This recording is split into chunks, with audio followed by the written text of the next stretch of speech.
Right now, the world faces a terrifying crisis. The fuel rods and the spent core at Fukushima Unit 4 are 100 feet in the air. It's hard to comprehend, but the General Electric design, which was the design used at Fukushima, set up the fuel storage pool to be 100 feet in the air.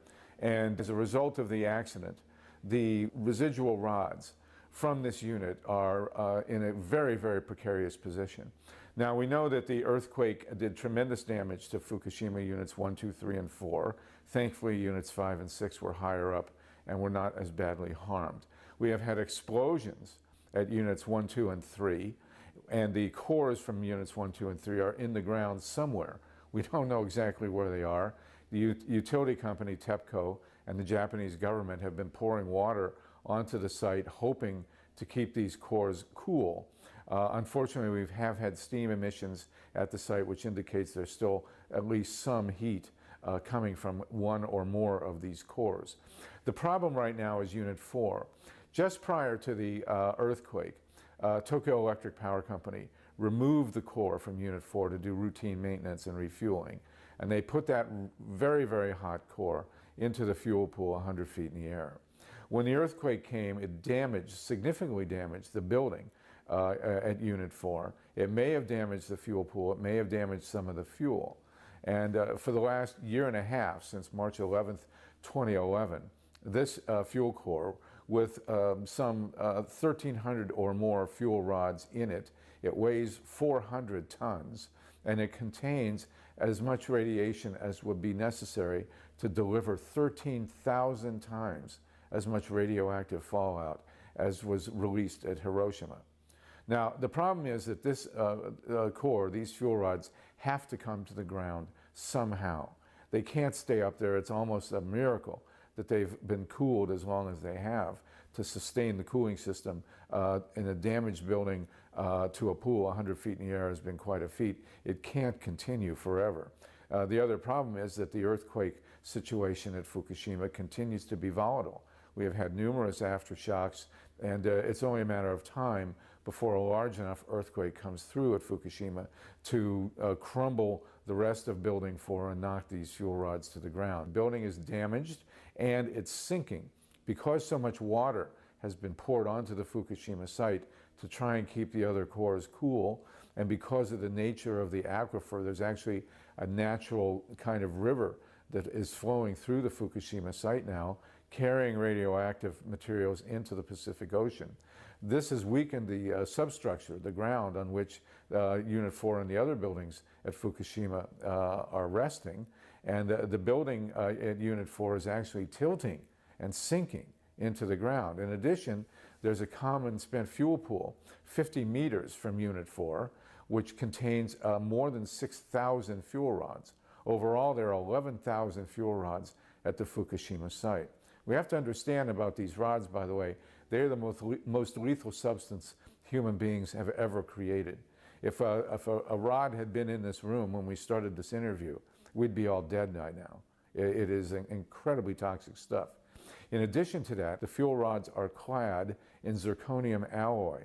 Zirconium alloy will spontaneously ignite if it's exposed to air. That's why it has to be kept underwater at all times. Zirconium is actually the element that was used in those old flash cubes that used to burn so bright and so quickly when you took a photograph in the old days.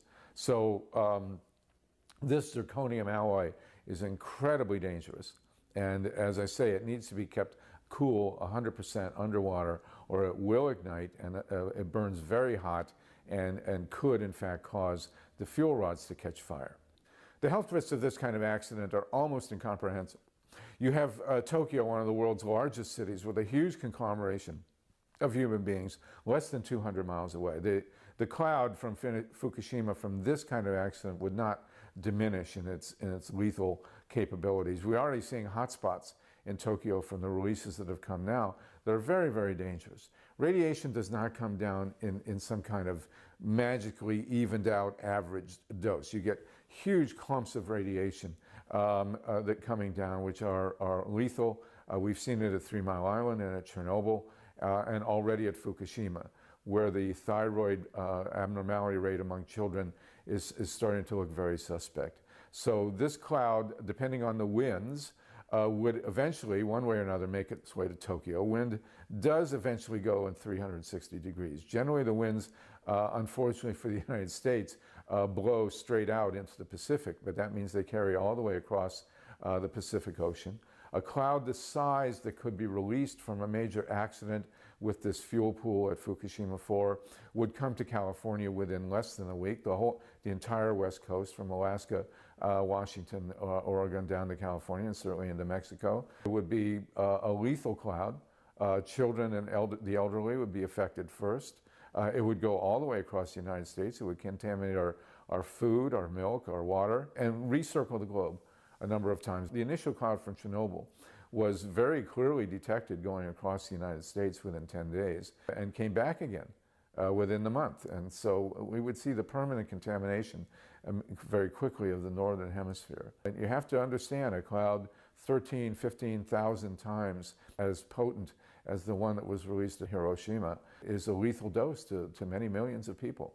So the implications of a fuel pool at Fukushima that loses its water in the air, or where the rods deteriorate to the point where they can catch fire, or that falls to the ground with an earthquake or the crumbling of the building, or that's mishandled by TEPCO or whoever else is doing it, trying to bring it to the ground.